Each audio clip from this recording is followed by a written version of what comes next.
Disrupting Japan, Episode 85. Disrupting Japan is sponsored by Justa. Now, I've known the team at Justa for years, and I've been recommending them long before they became a sponsor. Justa is really the only recruiting site that gets bilingual startups. Whether you're looking for American engineers or Japanese sales staff or the other way around, Justa can help you out.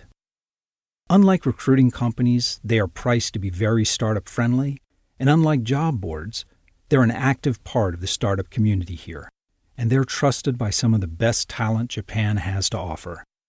So drop by justa.io and see what they're about. Welcome to Disrupting Japan, straight talk from Japan's most successful entrepreneurs. I'm Tim Romero, and thanks for joining me. Now, long-term listeners know that this show is not really about startups. Well, of course it's about startups, but it's about so much more than that. Japanese startups give us a unique perspective on Japanese society. Looking at the problems that need to be solved, the path people are taking to try to solve them, and seeing what challenges society throws up against them can tell us more about a country or a society than mountains of surveys and piles of longitudinal studies. Startups tell us the kind of future that people envision, and how the present plans on resisting the future. Nowhere is this more true than with today's guest, Ayako Shimizu, founder of Hikari Labs. Ayako is developing and marketing video games to treat mental illness, and she has the clinical data that shows the approach has real therapeutic value. And yet, perhaps unsurprisingly, Japanese academia and the medical industry as a whole have been, well, let's just say less than supportive of her efforts. But still, she's seen steady increases in both the number of users and growing interest from a surprising segment of corporate Japan. But you know, Ayako tells that story much better than I can. So let's hear from our sponsor and get right to the interview. Some of Japan's largest companies are starting open innovation programs and actively reaching out to global startups. They're new at this, and that's where Crew, with two W's, comes in. Crew runs corporate startup accelerators for companies like Toyota and Panasonic and dozens more. And these programs are one of the best ways to jumpstart your business in Japan. Many are open to global startups, and they're completely free. Now, I've known and worked with the Crew team, and they're probably doing more than anyone to bridge the gap between corporate Japan and global startups. So drop by Crew with two W's, .me/4-startups and get started. So I'm sitting here with Ayako Shimizu of Hikari Labs. And thanks for sitting down with me. Thank you, Tim, for inviting me here. Now, Hikari Labs is focused on improving mental health through software, I guess. Mm-hmm. But why don't you tell us a bit about what Hikari Labs does and what its mission is? Okay, well, Hikari Lab currently have two services. One is online counseling called Kokoro Works, and another one is this gaming application called Sparks, which was developed in the University of Auckland in New Zealand. And our mission is to help shape a society that the psychological care is more reachable to people. Let's talk about each of these individually, and later on we're also going to talk about your new AI project. Okay. But the Sparks project is really interesting. It's a role-playing game that's based on behavioral therapy. Mm-hmm. So what exactly is cognitive behavioral therapy? Cognitive behavioral therapy is one kind of counseling which effect has been proven in many studies for depression and for anxiety disorders. Its basic level, cognitive behavioral therapy considers that thought, emotion, and behavior are interconnected. So it aims to change one's emotion and behavior through altering one's thought. So like, for example, if you say, well, there are several bad things happened today and today wasn't a good day at all, which is one of cognitive distortion called overgeneralization. It's like having few bad things a day doesn't make our entire bad day. It's your cognition that makes the entire day a bad day. Okay. If that's No, so it's you're focusing on the bad things that happen. Yeah. So like cognitive behavioral therapy or CBT try to adjust people's thought in a little bit more positive way or like realistic way. So I could see how that would work in a counseling session where you would have a therapist that would just kind of guide the patient towards the more positive things. But how does that work in the Sparks role-playing game? Sparks is a role-playing game, and it's based on CBT method. And how that it works is very unique. So your avatar is in a fantasy world, which balance of mood was destroyed. So it's a very negative world, and your avatar goes in the world and save the world through learning CBT. So like those negative feeling character attack you, and you have to defend yourself by giving more positive comments or realistic comments. Oh, I see. So in a sense, the gameplay is having the character counteract these negative thoughts and negative directions, and that trains the person to do the same thing. And it makes you learn different kinds of cognitive distortion. So through playing game, you learn different kind of cognitive distortion, and in real life you kind of notice, this might be, I'm feeling down, but this might be that kind of cognitive distortion I'm having. I can like maybe adjust the way I feel. That's a really interesting idea. Is there any like clinical data or studies that back up whether it's effective or not? Actually, so this was created by the medical team of University of Auckland in New Zealand. The suicide rate among teens is very high in New Zealand, so it was originally a national project. The developers of Sparks found that it was, or the remission rate of depression was 43.7%, which is pretty high, and they concluded that Sparks was as effective as face-to-face therapy. So you brought this game to Japan last year, in 2016, right? Yeah. Mm-hmm. So how has it been received in Japan? Well, I haven't been started at advertisement a lot. So even though I haven't done much advertisement, I think it's been spreading among those people who need help. So how many users do you have? For a game, it's very small population. It's around 2,000 users, but it was originally 1,000 yen, and now we changed to 2,000 yen. But most of the applications are free these days. I think 2,000 user is pretty good for without any advertisement. This is interesting to try to market this as a game, which, I mean, in one sense it is, but the game business model doesn't really apply as well, does it? Yeah, it doesn't. No. Are you marketing this as a game? Are you marketing it as therapy or kind of self-help? Or how do you present it? I'm marketing this as a self-help tool. But a lot of times there are many kinds of self-help application already.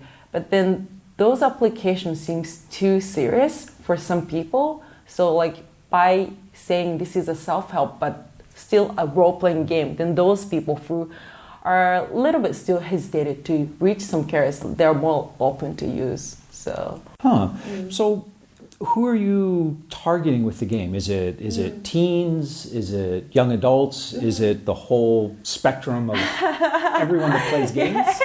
No, it was I was open to anyone, but then I found out most users are male aged from 30 to 50, and which is very interesting because those are the age that has high rate of depression, and plus those are the age who are used to using smartphones. So in New Zealand it was targeting teens, but in Japan you've seen the biggest use among 30 to 50. That's interesting. That is interesting, and what's more interesting is that depression rate is much higher in female than male.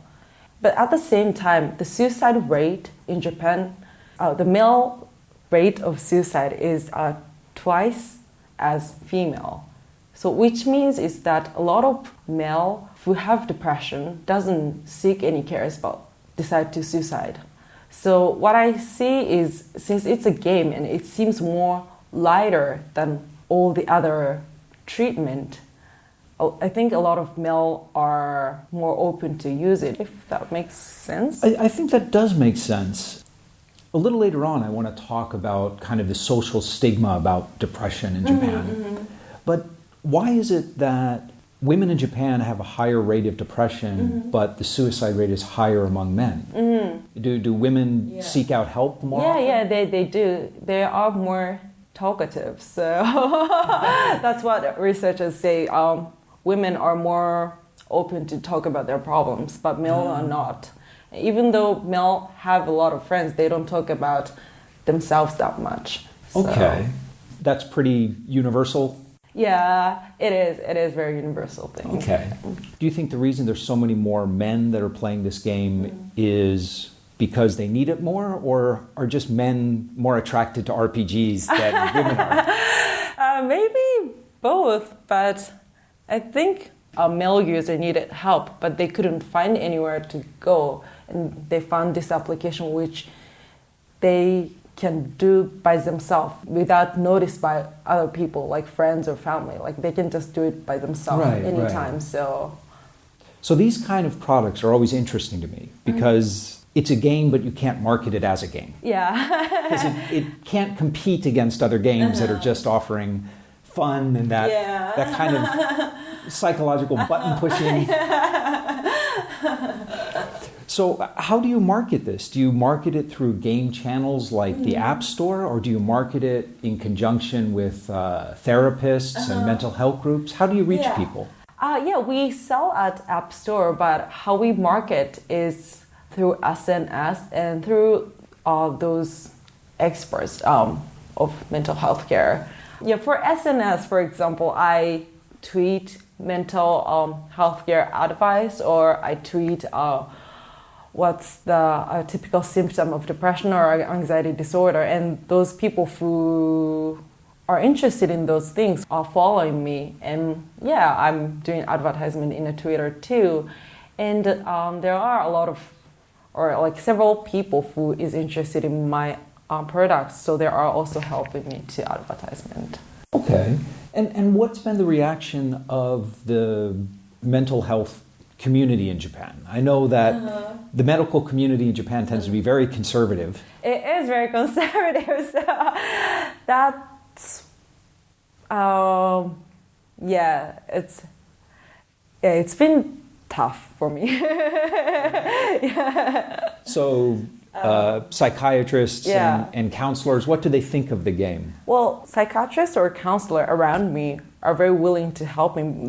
They believe those kind of application or any product that's more easy for users are very important. But at the same time, a lot of counselor or psychiatrists have their belief that the counseling have to be face-to-face, or that the counseling have to be in a certain way.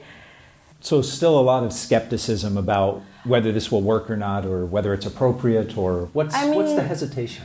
The effectiveness of it has been proved in University of Auckland already, so they cannot really doubt about the effect. But I think it's the impression they get from game. They don't really trust the game application, I think. So it's just too different from what they've learned in school and too new. Yeah, and since I was in grad school when I started Hikari Lab, and when I actually started negotiation with the University of Auckland, I was worried that the professor might not let me do it. So I just kept it secret, and I released it right after I graduated. And they called me. Even though after I was graduated, they were like, well, they were upset? What? Yeah. It's interesting. This is one of the frustrations that when I'm talking to startup founders and entrepreneurs in Japan across the board, a lot of people say that university is just university, and I'm the one who is paying for my own education and who is paying for tax as well. And my private time is my private time. I didn't know that I wasn't allowed to do whatever I want during my private time. But that's amazing. So even after you graduated and you released this game therapy, they called you up and what did they say? They were like, why didn't you tell me? Things like that. And like they were very upset. Also because I was running an online counseling service at the same time as well. And I had some friend who is still in school helping me. So they were also upset about that. Was it in violation of the rules? Were they worried it would reflect on this school, or was it just doing something new without permission? I think it was pretty much doing something new without permission. They had some. They were saying that I'm not following the ethic of the clinical psychology, but I had supervisor as well, like who was very professional, and it wasn't like I was doing my own thing completely different from clinical psychology. I did it based on what I learned, and I had a professional supervisor as well. So like there were no way I would go crazy and like mess up with clinical psychology. But like that was their point, I guess. Right, but I think it was pretty much that I did new things without asking them permission. Yeah. It sounds like it. Yeah. Well, Japanese universities, and I think one of the biggest problems that exists there is the level of abstraction. So, for example, most business professors in Japanese universities have never run a business. No. Most computer science professors have never had to make commercial software ever in their entire career. Is the same true in psychiatry? Yeah, it's pretty much the same. Yeah, a lot of people have never gotten out of school, so they don't know what's the real life is like. So most of your professors had never had patients and never... Well, like they had patients, but like my point was those tools can be very convenient for users. It doesn't matter where they're living, or it doesn't matter what time they use. It's very convenient, but even though it was convenient for users, they don't think it's not that important. What was more important from them was to follow what it has been done. So I could see that if any tool that is more reachable for users can be very, very helpful for those people who need help but who cannot reach any help. Yeah, I think it's certainly if you've got the clinical data from research that's been done in New Zealand, you're addressing a real problem of a big segment of society that needs help, but for social reasons is afraid to go get it. Yeah. It seems like something that should be appealing to a lot of people in that field. Yeah, but they don't see the importance that those people waiting for new things. Like there are people who need help but cannot take any action, but like they don't see the point. So after graduation, when they called you up, did they say, stop this? Or did they just say, why didn't you tell us? Oh, well, like they pretty much said, they were trying to stop me, like stop the entire business. But then like I explained how I rented money from bank and like there's no way I can stop at this point. And they were like, okay, but still they wanted to go to school and apologize to them for like not asking permission. Yeah, which is pretty sad because I went to school in US and in Australia and worked at international bank for several years. So I knew the international culture and like what's other schools are like overseas. And even though the school that I went was Todai, it's supposed to be a top university in Japan, but like they are so closed-minded, which is pretty sad. Compared to other schools overseas, it's very behind, I think, yeah. The other part of your business now is Kokoro Works, which is, and Kokoro is Japanese for heart. Yeah, and works as in works. Yeah. And it's basically online counseling, like video chats and things like that. What's been the reaction of, for example, your former professors and the mental health professionals for that approach? Because that seems like a much smaller step. Well, I think they were upset about it too. Yeah, they were upset about it too.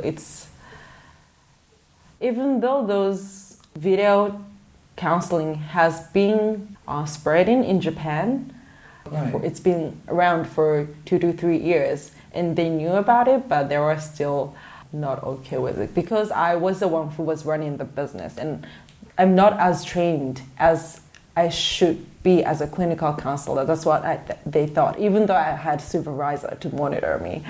Again, was the concern really that you weren't qualified to be a counselor, or just that you were violating seniority by being in charge? Yeah, well, it's more about, I think, violating their name of the school, I think.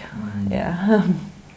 How have people reacted to video counseling? Well, a lot of people find it useful. Yeah, I get clients from across Japan, not only Tokyo or Kanto area. I get clients from Osaka, Kanagawa, various places, and those are the places where they cannot find as many clinical psychologists as in Tokyo. So, do you think it's easier for people to do counseling over Skype than it is one-on-one?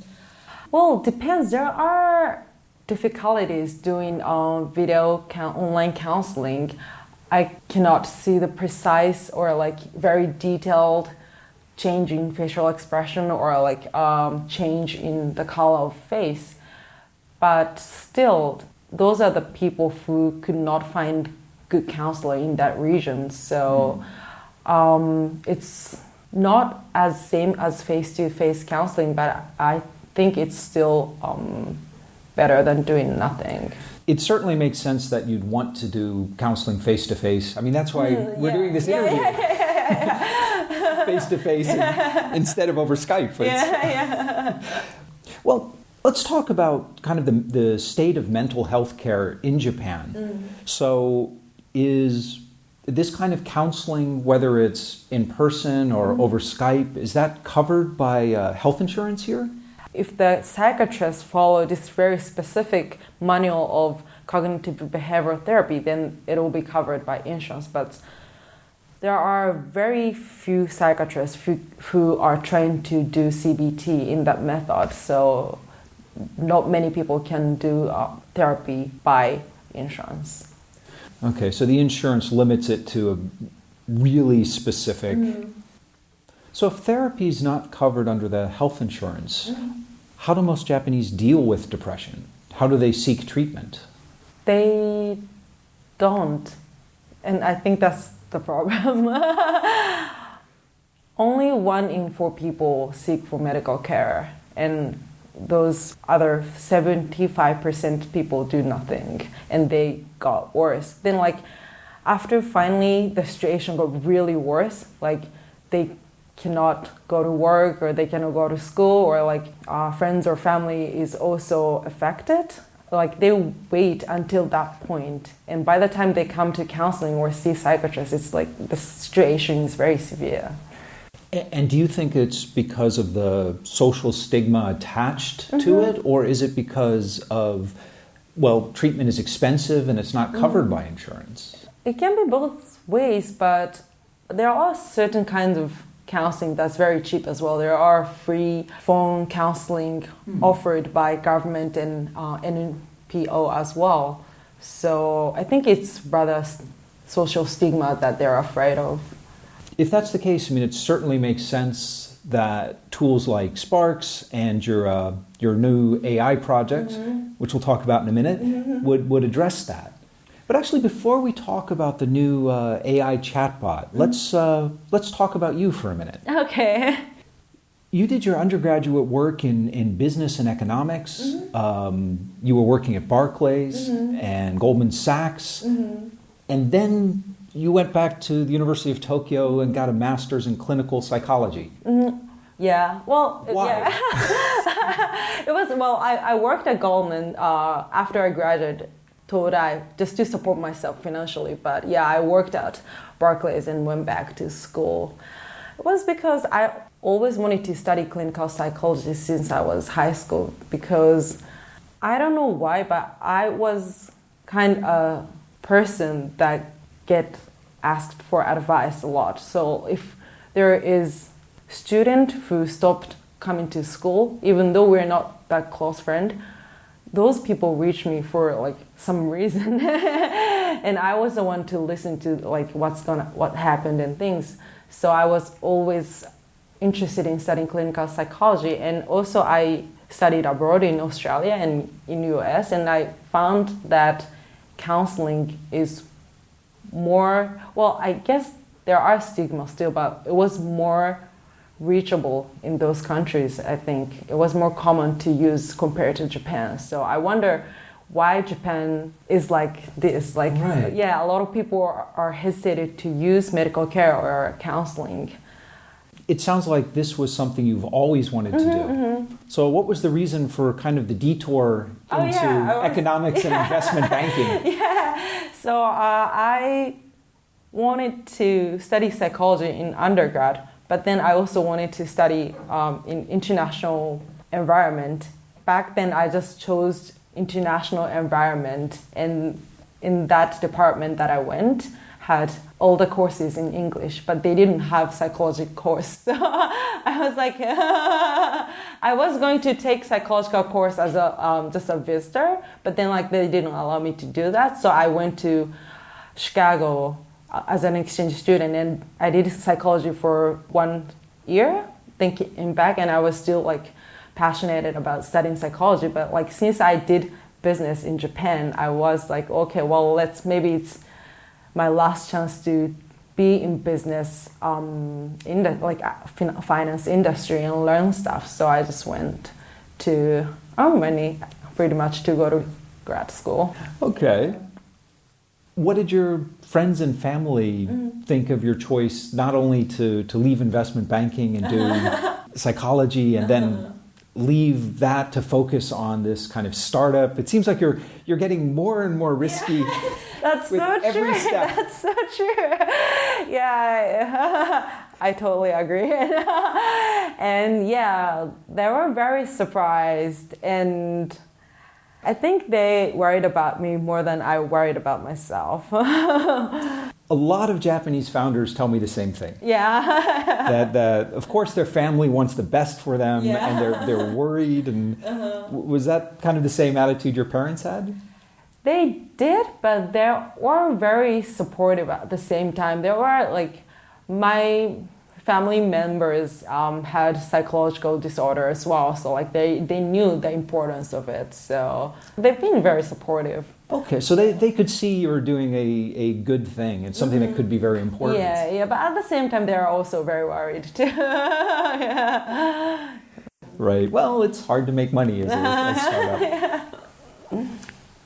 Which I suppose is one of the reasons I think over the last 3 or 4 years, there's been very much a growing awareness of mental health issues within the startup community, among founders, among some of the really hard-driving engineers, where it's recently become more acceptable to admit that there's problems. Yeah, I think so. Yeah, totally. I think the society is more open to talk about it. Well, let's talk about your new AI chatbot program. What's your vision of how this is going to work when it rolls out? This is still a very rough idea, but I would like to have another game application which you can talk to a character as if you're talking to a friend or family. And using AI, I would like to let the character do CBT without the user actually noticing it, if that makes sense. It makes perfect sense. I think the very first chatbot of all time was based on, I forget the type of therapy.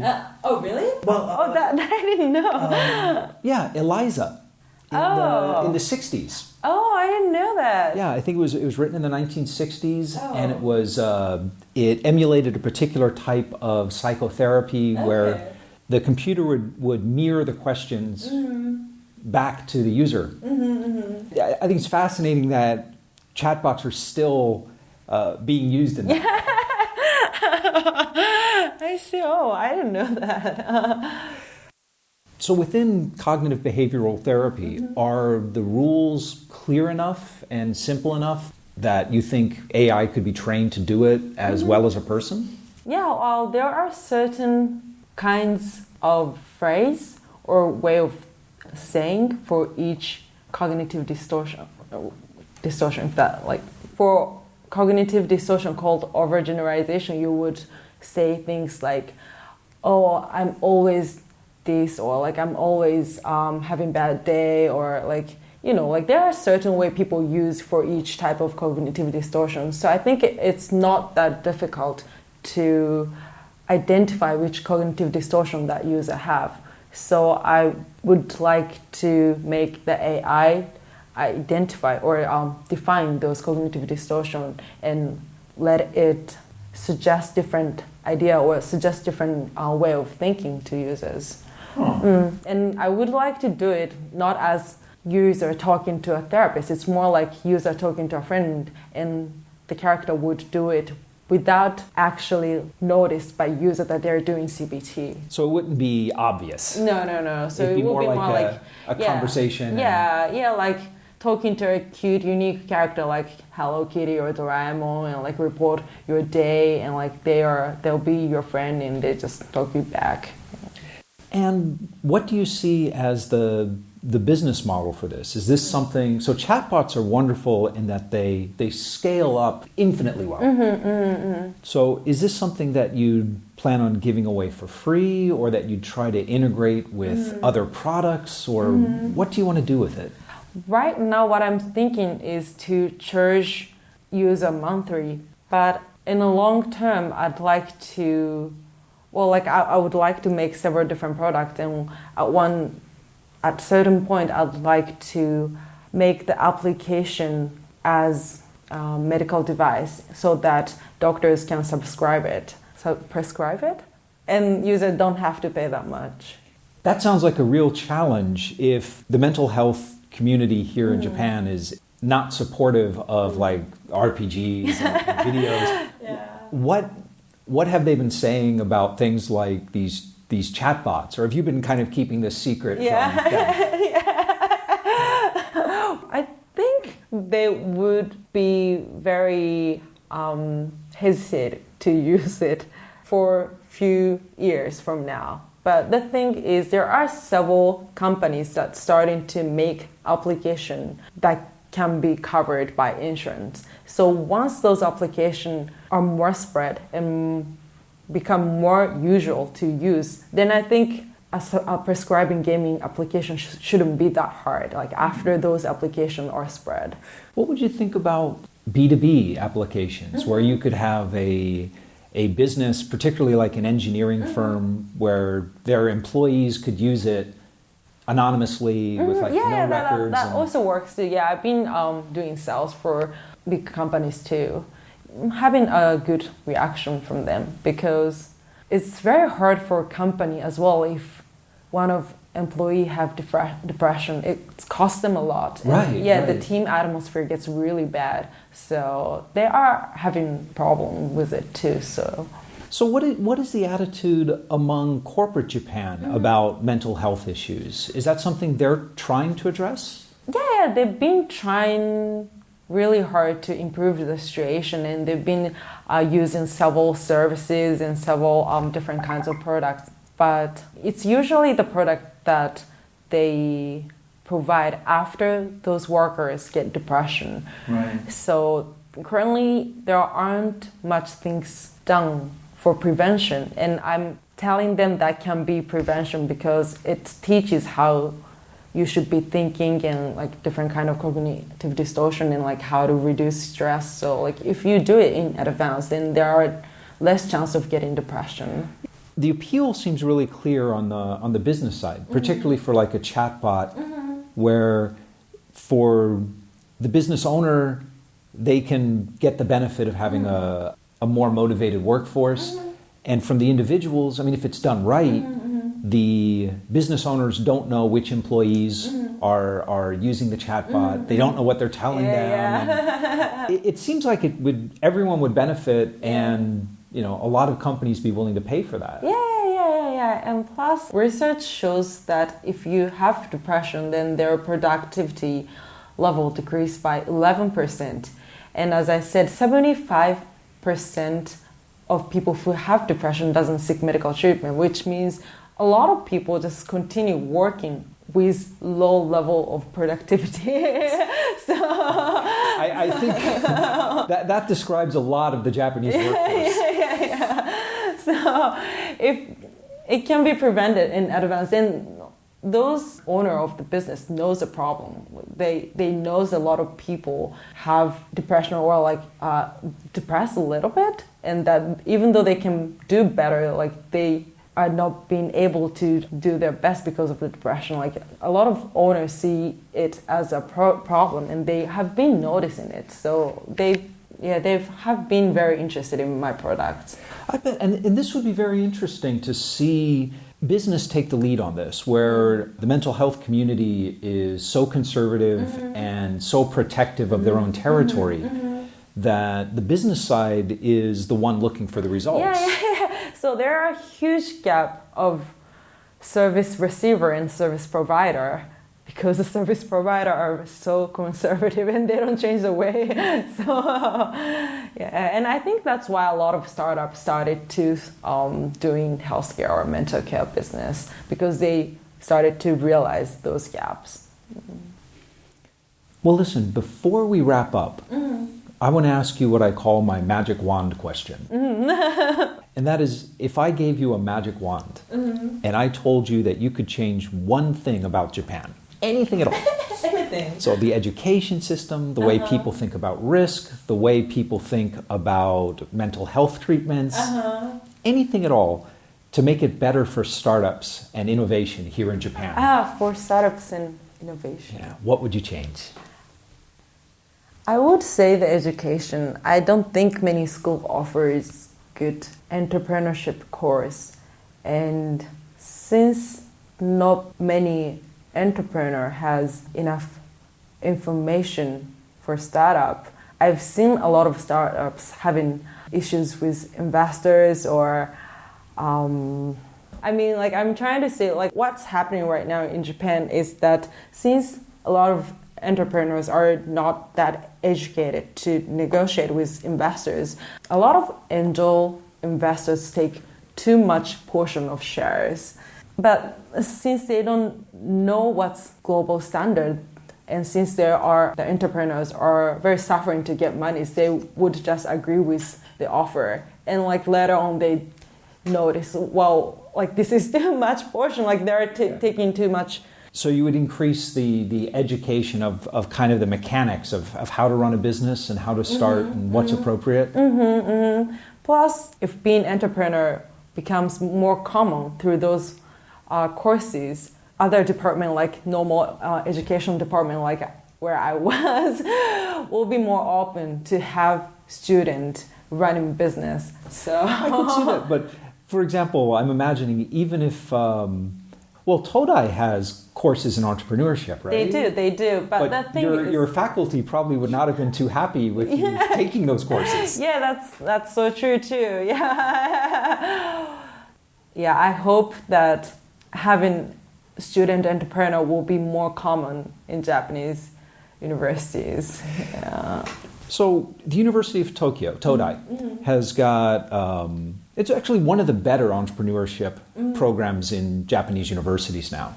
From what I see, one of the biggest problems is that the different departments don't work together. So when you were at Todai, did your faculty kind of have the impression that, well, the psychology department, we study these topics, and entrepreneurship is for the business students, or were they open to the idea of different departments working together? No, I don't think so, because the thing is, I was working or like collaborating with those entrepreneurship course department people, and I was asking them advice, and they were happy to give me, and they had been very supportive. Okay. Yeah. on the entrepreneur side. Yeah. Okay. But you had to keep this a secret from the psychiatry side. Yeah. And like right after they found out that I was preparing for it while I was in school, I explained how I was having contact with the entrepreneur department, and they weren't happy at all. And what's worse is that after I told those entrepreneurship department that I'm having problem with educational or psychological department, they weren't happy either. So I think they become a little bit more reluctant to support me. Did they do anything, or were they just being unhappy? Did they try to resolve the problem, or they were just... No, they were just sitting there. Just unhappy independently. That's not terribly helpful. After all, those departments are for, school side as well. So, yeah.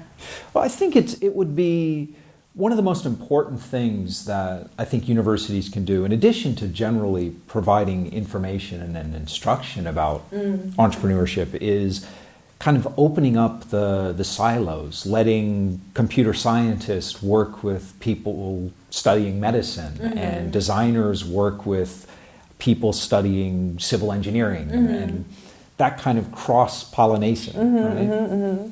Do you think that was a problem on the psychiatry side and the medical side, or do you think that was across all departments in the university? Are some better than others? Some better than others, I think. Those technology departments are more open to have entrepreneur students.